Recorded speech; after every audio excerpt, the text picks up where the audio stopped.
Hi, everyone. Thanks for joining today's webinar focusing on how to leverage CAD/CAM technologies for cosmetic case planning and treatment. My name is Adam, Content Marketing Specialist with Henry Schein, and I'll be your moderator for today's presentation. If at any point during the presentation you have questions, please type them into the questions section of your control panel, and we will be sure to cover them at the end of the webinar. Please make sure that your volume is up and any large computer applications are closed to ensure a smooth connection. This webinar is presented by Henry Schein Dental, and no CE credits are being offered for attending this presentation. Our speaker today is Dr. Alan Jurim. Dr. Jurim is an active lecturer teaching dental professionals around the world digital photography, digital dentistry, and CAD/CAM technologies, as well as cosmetic case planning. Thank you, Dr. Jurim, for being here today, and we look forward to your presentation. Wonderful. Thank you. So let's get right into it. Thank you, everybody, for joining and attending. Today, we're going to spend the next 45 minutes going over how, in our practice, we've adopted CAD/CAM technology and how we use it for a lot of our treatment planning, as well as how we execute our treatment with it. We're going to go through 3 cases, and a little bit within those cases, we're going to discuss the digital systems that we use, how we tie together these digital systems, and how we use the different components for our treatment plans. And we'll also discuss some part of digital design and how we incorporate that into our workflows. A little bit background about myself. So I graduated in 2002 from Rensselaer Polytechnic Institute and I was fortunate enough to earn a degree in computer systems and electrical engineering. From there, I went to NYU and I graduated in 2008. And I grew up in the background of our family dental laboratory. And so I spend most of my time translating between those languages, the clinical language, the dental, and also the technology. This is actually my desk in dental school. So I never left my technology background behind, but I've always loved and had a passion for how we combine these different elements. So I practice on Long Island with my sister, Dr. Barbara Jurim. We have a practice that we started in 2010 together. Our family dental laboratory was in a separate location, and so years back we built a new facility where we combined both our practice, where we use a lot of emphasis on digital workflows, and our family laboratory was set up on the other side of our building. And because the laboratory technicians can see and help actually see the dentistry be performed, and the dentists have access to the laboratory technicians, it was really a place for sharing. And so we set up our academy, where we spend a lot of time trying to share a lot of the workflows I'm going to share with you today. And that's been the most exciting part about digital dentistry, is sharing all the different aspects of it and how we're able to connect the dots, as I like to say. So CAD Pro Academy has been great. And one of the things that's important with the Academy, and what I'm going to share with you today, is that we are going to be sharing with everybody our protocols online. So you guys have access to this. And one of the protocols that we use, for example, our scanning workflow for tooth-borne restorations, you'll be able to follow along online, and those are most of the scanning workflows that we use for our day-to-day cases. For example, our scanning workflow is really encompassing how we create a case, how we then will administer anesthetic, and our scanning steps will scan in the pre-preparation arch, scan the antagonist, all set up to be the most efficient way for us to perform very I said efficient, but very accurate in digital dentistry, so that we don't see a lot of remakes and things are very smooth. So I invite you afterwards, if you want to follow along, there are videos online that are free for you to follow along and to see. So our journey in digital dentistry and our practice began in 2012. And at that time, what we ended up doing is we decided that we wanted to bring digital dentistry into our office. We had been doing it, digital dentistry in the laboratory, for quite some time because of the materials. And what we've seen since 2012 till now is a lot of changes. In 2015, we began to see how digital dentures and milling machines and, for example, furnaces were sending us text messages. The evolution of technology within dentistry has always been displayed at IDS, which is the International Dental Show meeting. In 2017, the next really hot topic in digital dentistry was 3D printed dentures and 3D printing really being adopted and taking off.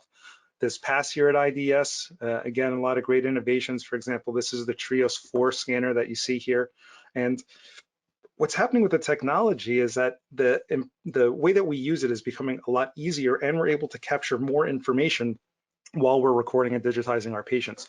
For example, with the Trios 4 that you see here, we can now use it as a caries diagnostic tool to help us visualize or see the amount of, let's say, fluorescent bacteria that's on the tooth, or even using transillumination to help diagnose caries. And it's just another powerful aid. So it's great to see how the technology is changing, between 2012 to 2020.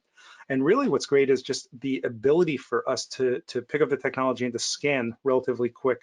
And, for our office and our environment, we've been scanning all of our patients now since around 2013, 2014. And we've used this technology and built this digital patient library that really makes it quite excellent for us to be able to refer back to the data that we've recorded on our patients from before and use that data in a way that allows us to better provide treatment to our patients.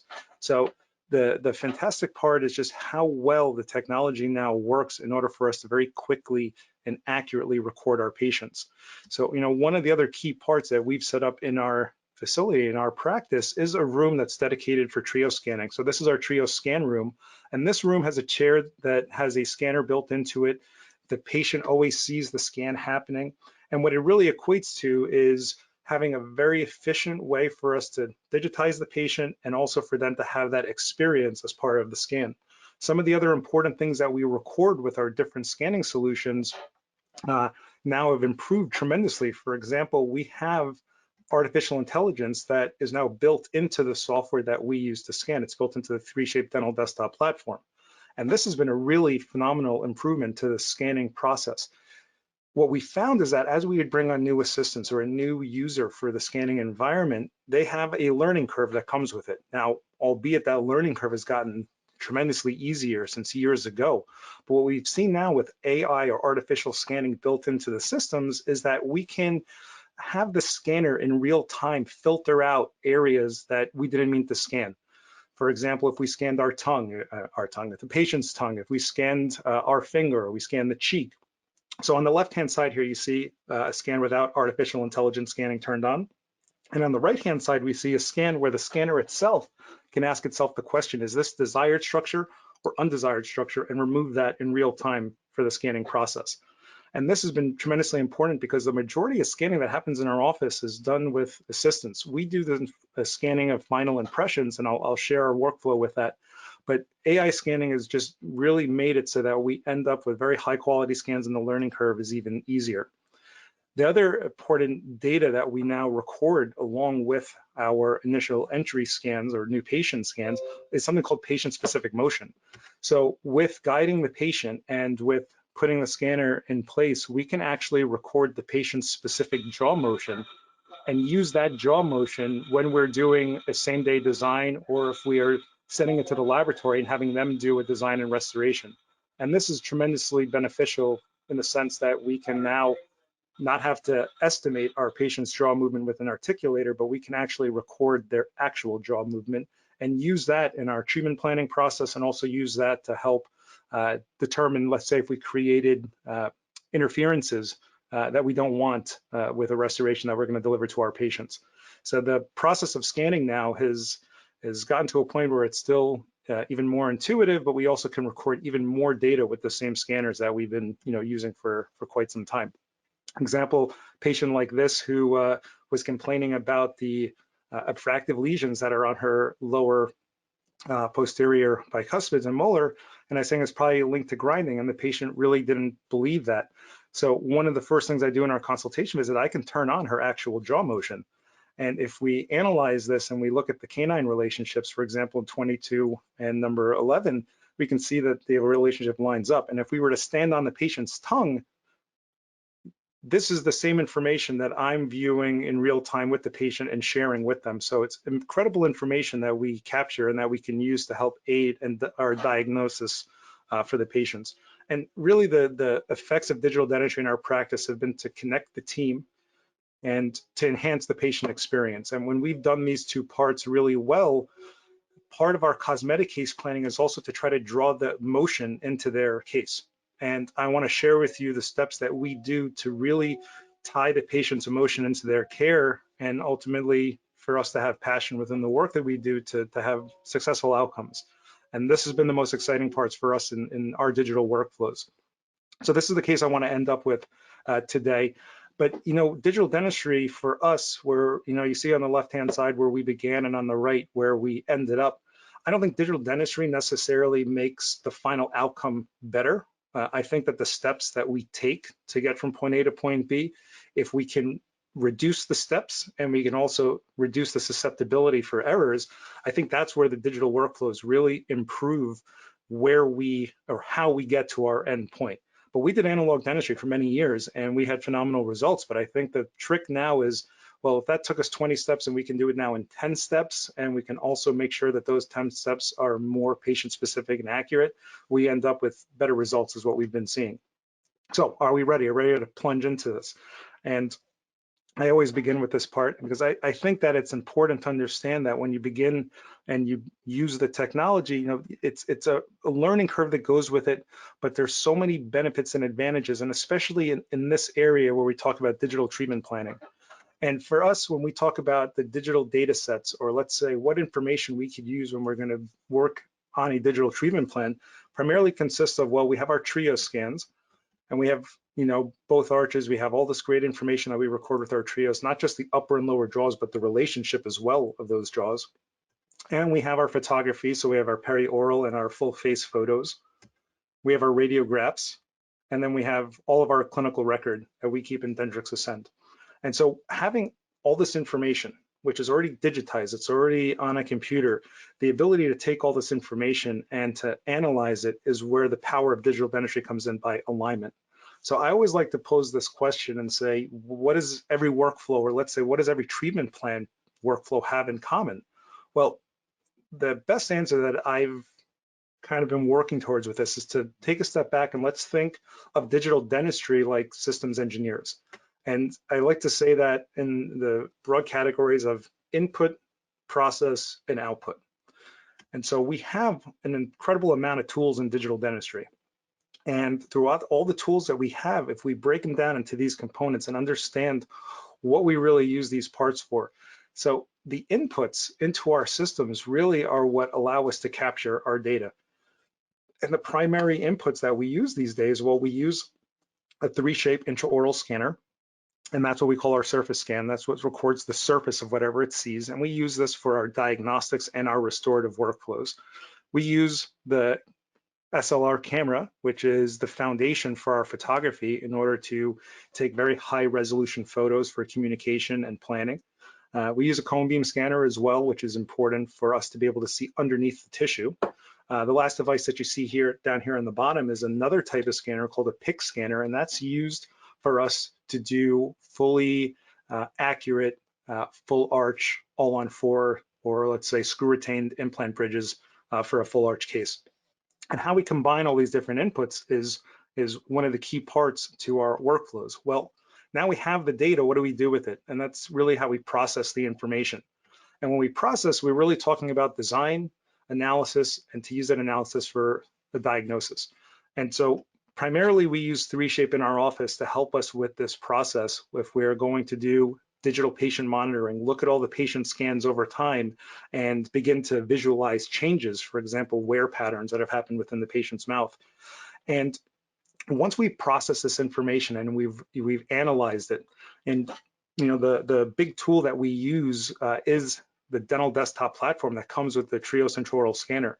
So we have these great tools within the software for us to analyze scans. We have great tools for us to take measurements and for us to record shade and to understand partially how the patient got to where they are and also how we can digitally plan where we want to end up with their case. So 3Shape has a dental desktop platform, which is primarily made for the clinical offices. They also have the laboratory version of their software. They do work together, and you do not have to be a laboratory to have the lab version of the software. But the reason I bring this up now is some of the work that I'm going to share with you combines both the dental desktop platform and the design dental system platform as well.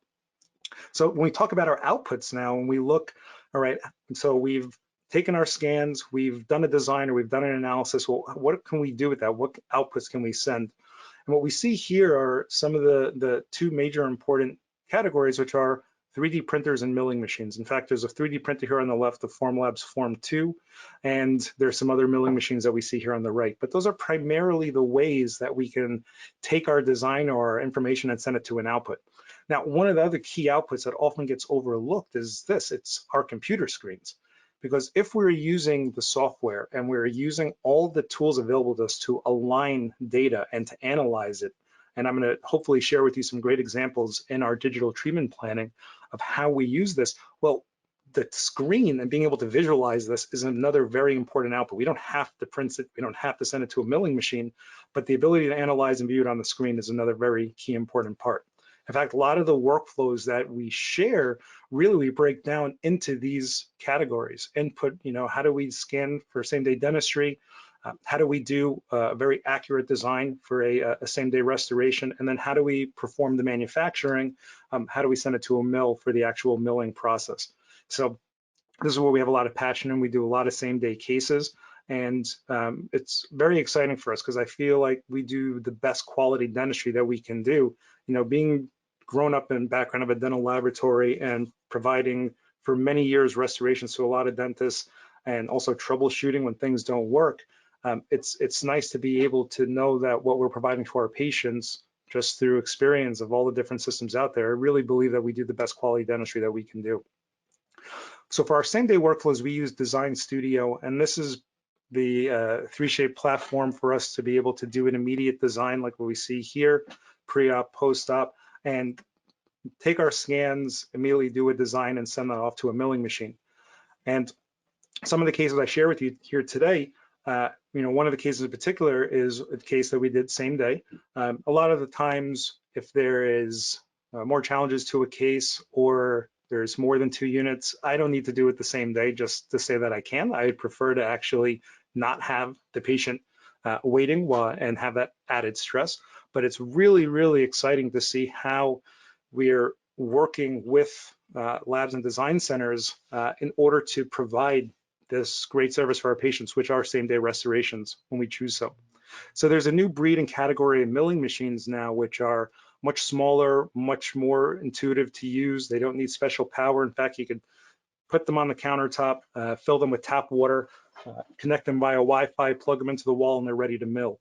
Compared to the past where there was a lot more complex setup for some of the machines in order to get to the process of being able to mill a restoration or even a prototype or provisional for our patient while they're waiting. And it's all dictated a lot by the materials. In fact, most of the cases I'm going to show you today are done in Empress or Emax. We do a lot of cases for inlays and onlays using GC Cerismart and Vita Anamic or the hybrid glass composite ceramics. But a lot of the newer style milling machines really allow for these great workflows of manufacturing and milling in these block style restorations. Some of the cases I'm showing you with you here today were all milled on the DG Shape DWX42W, but there's amazing milling machines out there now that really have great indications. So we use this machine to mill PMMA. You see here on the left, we can do 3-unit bridges, we can do screw retained implant crowns, and our inlay-onlay restorations. And those are probably my favorite restorations because those could go directly to the patient's mouth.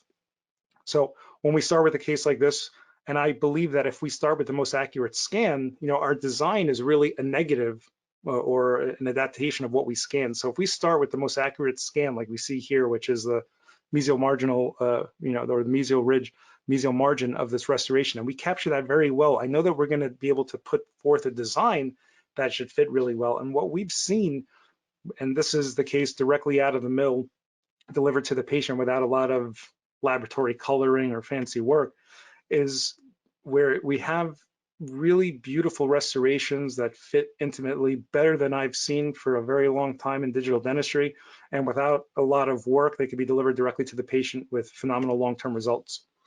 We're also seeing other cases where we can incorporate the patient's specific jaw motion. But what's really great is how we have our milling machines linked to the design software. So directly from the design, like you see here on the right, we can place the restoration in a block and we could send it directly to our milling machines. So this was this inlay restoration for this patient. This is milled in Lava Ultimate, and we can go and deliver it to the patient. And we go from a scenario like this to something like this. they blend away, they disappear, and I feel like we're providing our patients the best solutions. And I know that I can deliver a restoration like this better than I can do a composite these days. Not to say we don't do a lot of composites, but there are definitely times and indications where I believe it's ideal for us to mill and design a restoration for durability and the longevity of a restoration for a tooth. So when we talk about digital treatment planning and we have all these different data sets, how do we put them together and how do we begin doing the analysis? Well, one very important tool is the 3Shape 3D viewer, which is just a tool that allows us to load a scan that we take or that we've taken and begin to take measurements from a scan.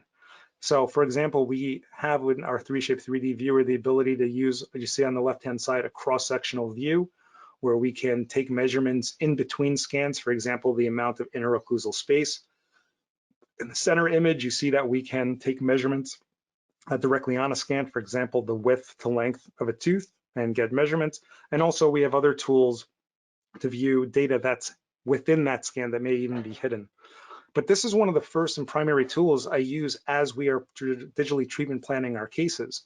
So with our different inputs, let's look at how we begin to connect these inputs. And this is the first case I want to share. So we have our 3D trio scans that we see on the left-hand side, recorded in maximum intercuspation or whatever vertical dimension we wanted to record that patient in. Here I open the scans up for demonstration purposes. We have our photo series, and these are our perioral photos, but we also have a standard photo series that we use for full face photography. And I'm going to share with you why that's so important, really good full face photography. And we have our cone beam data, or we have all the information that's underneath the gum tissue. And as we were looking over and this patient came to us and wanted to have, as she described, the whitest smile that she can have, part of the process in the analysis is to look here and to say, okay, well, I can picture where I want to end up, but I'm not certain how exactly to get there with how this patient presents with their wear facets, the uneven asymmetrical gingiva, and also the unideal proportions of the anterior teeth.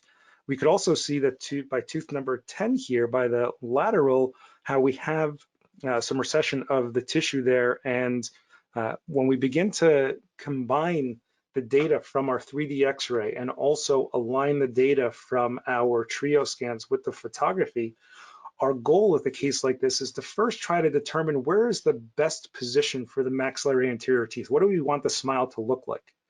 If we could determine that and we can demonstrate that to the patient, and we can then take that and use that as a way to help influence our 3D digital tooth setup. And when I say digital tooth setup, I really mean wax up, but I don't like to say wax up because in the world of digital dentistry, it seems to confuse everyone. So the term that I prefer to use is digital tooth setup. We're going to propose new teeth, and we're going to try those in a kind of smile trial or virtual mock-up, and use that to help sell the case as well as to help give me insight and information. So as we're analyzing this case and we have our full face photos, one of the first steps that we do as part of the patient's consultation visit. So we've already taken our trio scans, we've taken the photos, now we're back in our trio scan room, and we'll take these two photos and immediately load them into our Smile Design software. And the Smile Design is a powerful tool to help us analyze midlines. It's also a way where we can kind of overlay the best proportions of where we want the teeth to be, and we could present this to the patient. Now, what I've also learned, I made a lot of failures in dentistry, and I love to share failures and I love to share successes. But what I've learned, this is a really powerful tool to help prevent some failures, is for me to understand what this patient's perception of white or natural smile really is. Because I've had patients and we have a discussion and we say, can you let me know, so are you looking for a more natural, harmonious smile, or are you looking for a very bright Hollywood style smile? And they'll say, oh, no, I want a very natural smile. And for me, that means, okay, we're going to put a lot of chroma and color. We're going to have a multi-layer effect.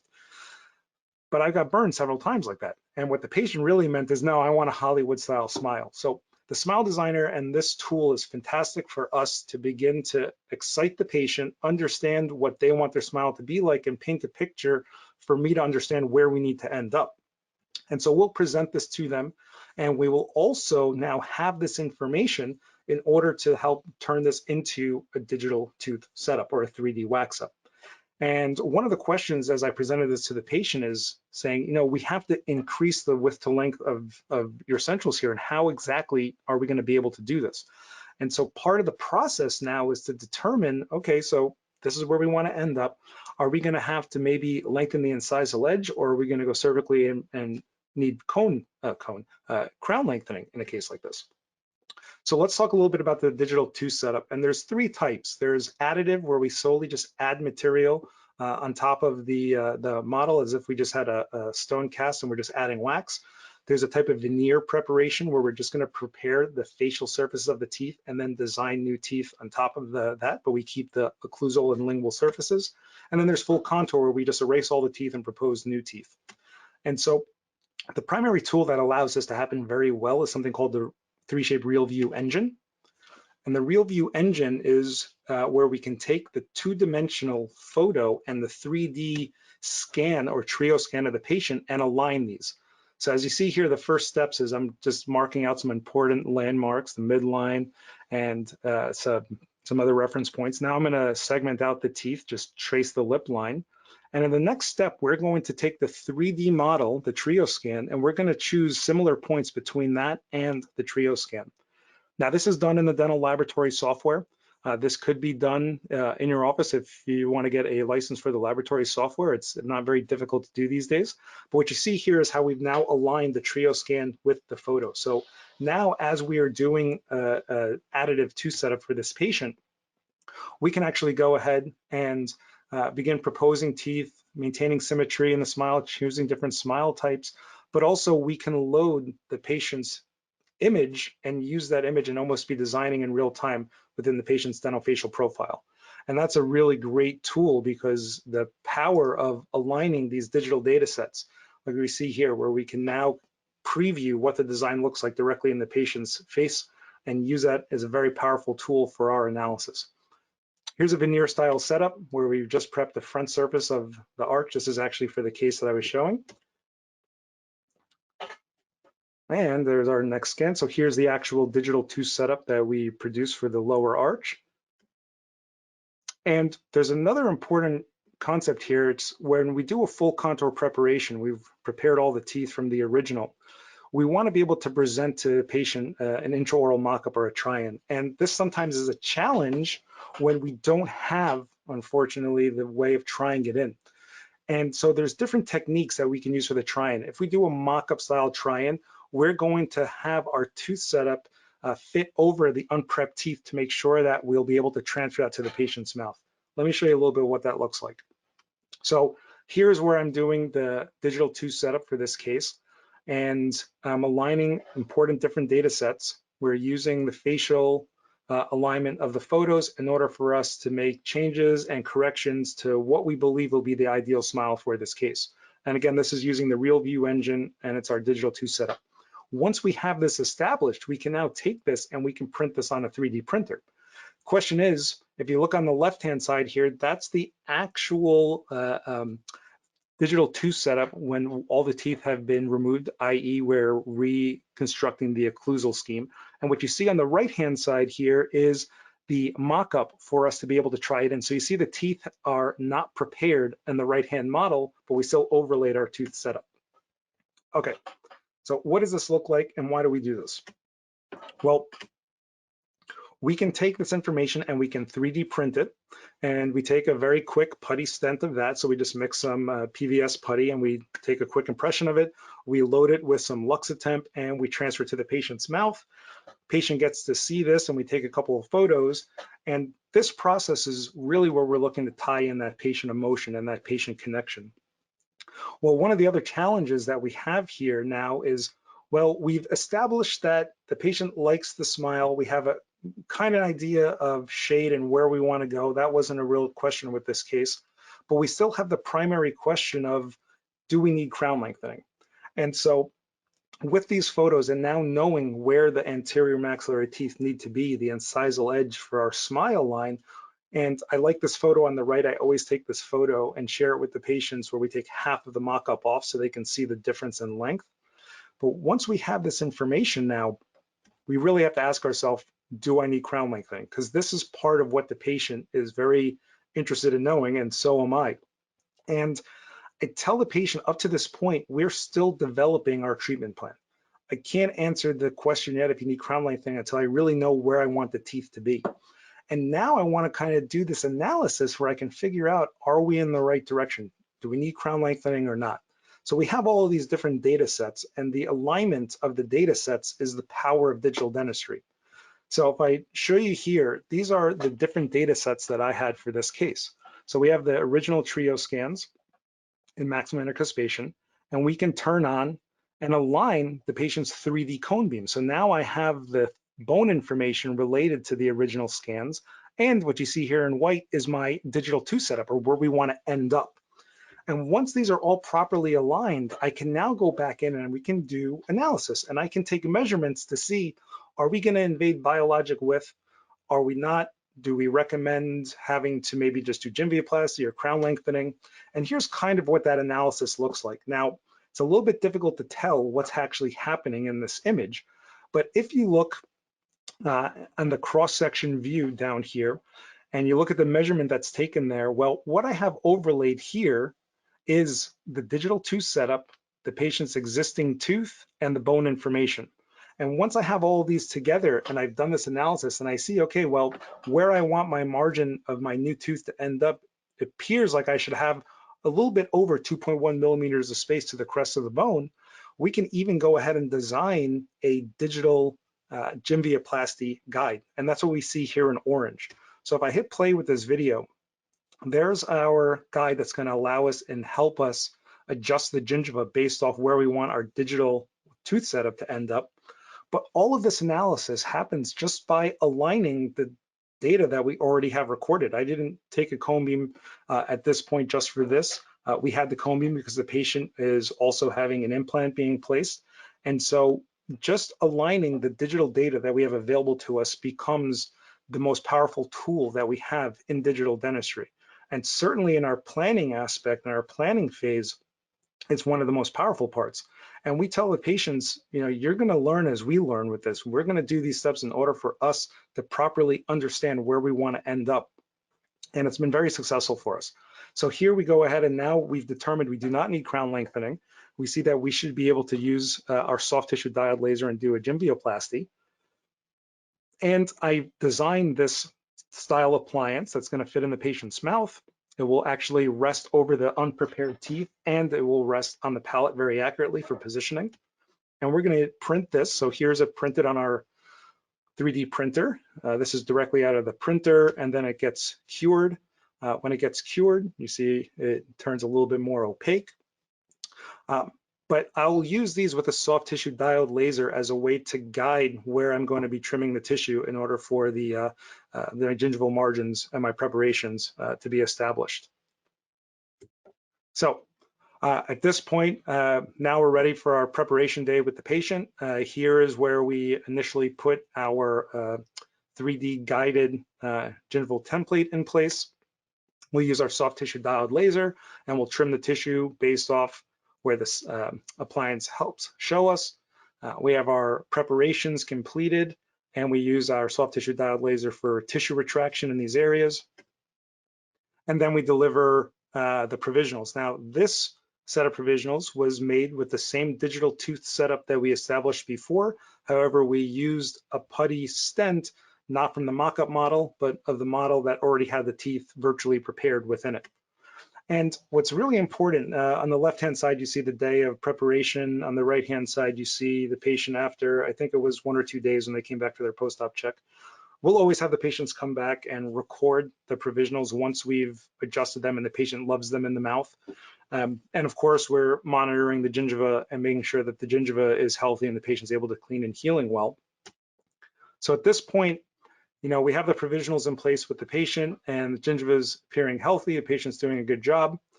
We also do our aesthetic evaluation again, and we make sure within the aesthetic evaluation that, you know, if there's any changes that we want to see within the finals, we have to have it completed in our provisionals. We are not going to allow a CAD CAM designer, whether it's me designing or anybody, design the case unless they have another scan aligned of where exactly the provisionals in the mouth are, so that we're giving our technicians and we're giving our team information to copy, not to establish on a computer screen. If you really think about it, they're working on a 3-dimensional design and a 2-dimensional screen on a patient that's 4 dimensions away. But the idea is that we want to supply the right information to our designers so that they can go ahead and they can copy the information very accurately through digital alignment and digital dentistry for our final restorations. So patients will come back a day or two later. Once they've returned, their lips no longer numb, they've had a chance for it to settle in. If there's any changes, we'll make them.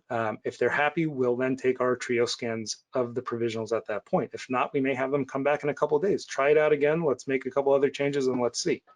But once we've had that and once we've digitized that, that's the key part for us, is to have that information recorded. At this stage of the game, we then go ahead and, like I said, I'll record the provisionals here. They're printed. We design the units to match using the same digital 2 setup before, any modifications to it. These are ones that I milled in the office and then had a laboratory technician finish for me. And once the case has now been finished, we can deliver it to the patient. So this was the day of delivery. On the left-hand side, we see once the provisionals were removed, we did the maxillary arch first, and we're addressing the mandibular arch now. And what we've seen here after the day of delivery is that we've got a great result. Patient's very happy with the results compared to where they started. She got the way to smile that she can get, that material-wise that we had. And you see a difference in the smile between the pre-op smiles and the post-op. Patient's displaying a lot more. She has a lot more confidence in her smile. And of course, we're happy with the results of the tissue by the centrals. We had also discussed with the patient by numbers 10 and 11 that we would proceed with a periodontal alloderm graft afterwards in order to address that. So let's go through one more case. And this was a patient who came to us and primarily had the request that they wanted to have their tooth fixed as an anterior tooth, but they didn't want it to, they wanted it to look as natural as possible. And in the analysis and taking the right photography, as we look at tooth number 8, which was the primary concern, I said, we're probably going to have to address both centrals here, both tooth numbers 8 and tooth number 9, in order to get a result that is going to be the most appropriate. And we go through a very similar process. So we have our pre-op trio scans, we have the photos, we have the other information that was necessary for us. We have other important data sets. We've recorded the patient's teeth, we've recorded the patient's preoperative shade. So what's been very interesting is how we now are going to use the same tools. So we're going to do our alignment here of the 2-dimensional full face photo with the 3-dimensional trio scan. Call this a virtual face bow. When we combine this with the patient's jaw motion, it's even more powerful. But you see here, as I'm designing the centrals, and this is actually a process I did with the patient because they wanted to give me feedback of what they wanted their centrals to look like. So we chose a specific smile library where the centrals are not even, where the centrals have a little bit more natural curvature to them. You see on the incisal edges. And so we can take this and we can 3D print it. And on the left-hand side, we have the preoperative situation. On the right-hand side, we have our digital 2 setup that's now been printed. This scenario, we didn't print a mock-up. All we did is we printed the putty or the actual model of the digital 2 setup. So we transfer this to the mouth. You're going to see the incisal edges are going to be a little bit long, which is normal. But what we're using it here for is a way for us to now first do our pre-recording. So the assistant's going to record this with the rest of the full arch. It's going to record the lower and the bites. And then we're going to trim away between 7 and 10. So once I've done the preparations in the mouth, I'm just going to come back and fill that area back in. But we also use this stent, which came, or this mock-up, which came from our digital 2 setup, as a way for us to prepare depth cuts. And that's an important part that I've learned and seen, that the depth cuts are important for us to make sure that we don't over-prepare a tooth or under-prepare a tooth. So we'll go through, use caries indicator. I'm checking yet some composites there that I wanted to make sure there are no signs of any leakage. We'll have our teeth prepared. And now we can go through our scanning process. Notice though that we keep the margin supragingival in this case because we're looking to match the shade accurately to the adjacent teeth, and we're going to be using a Emax style restoration here. all ceramic. We can keep our margins super gingival and still be able to maintain the proper effects. So at this point, the preparations are done. If you look on my scanning screen here, you see that we've cut away between tooth number 7 and 10. And now we're going to go back and we're going to fill in those areas. So we're going to go in, and all I'm doing as the clinician now is scanning in my preparations. So the scans from before, the full arch with the either provisionals or the preoperative scenario, that normally gets recorded by the assistant while we're having anesthetic soak in and become effective. So at this point, we now have our trio scan of our final preparations, and we also have very important information of our stump shades and the shades of the adjacent teeth. So this is the type of information that we need so that as we go ahead and we begin doing the design, we make sure that we have the right shade and the right blocks of material to manufacture this in. So a quick video with the design. This is within Trio's Design Studio. So we're going ahead, we're proposing our margin lines here, and once our margin lines are set, we can then use the aligned reference points in order for us to establish the ideal smile. And patients, if you choose, at this point can have input into the design of their centrals. He liked this in the sense that, you know, the centrals were flowy a little bit. It's exactly what he wanted. Great. We can preview that, and then we can go and we can send this off to the milling machine. So we load the appropriate blocks based off our base shade. We begin the mill process. We're looking at approximately 20 to 25 minutes per restoration. So most of the times, these patients will hang out in our room, in their operatory. They can watch TV, use their phone. Some of them choose to go shopping or come back. But we will make sure that this can get done within approximately a 2-hour period. And if the case is a little bit more challenged with shading and customization, then we may choose to provisionalize the patient and have less stress on us by printing a 3D model and being able to work on top of a model. But this case was done modelless. This case was done while the patient was waiting. So here the milling process was finished. We can remove the restorations. Here's what they look like after they were done milling. Here they are after they were stained and glazed. And we go to the patient and we can deliver these very predictably. So here's the restorations the same day when they were delivered. And patients very happy with the results. They got exactly what they were looking for. And let's see over here. So we have our preoperative situation, and we have our preparations, and then we have the final units in place. So it's been very exciting, and just how we connect the different parts to our digital workflows and how we leverage them for CAD/CAM success. I want to recommend to everybody that Henry Schein is a very key partner in our journey of digital dentistry, and to really investigate and work with the team members that are available to you in order for you to find the best solutions for your practice. We use Henry Schein for everything, and we've had nothing but ultimate success, and we're very fortunate with that. All right, well, I'm not seeing any questions, so thank you, Dr. Jurim, for the great presentation, and thank you everyone for attending today's webinar. We really appreciate your time and participation. If you do happen to have questions or you'd like to get in touch with a Henry Schein Equipment and Technology Specialist to learn more about adding technologies that leverage case and treatment planning to your dental practice, please visit us at henryscheindigital.com/Jurim. You will all be receiving a link to view the recording of today's presentation in the coming week via email. On behalf of Henry Schein, thank you, Dr. Jurim, for an amazing webinar, and thanks so much once again for all of you for attending. Thank you all very much. Take care.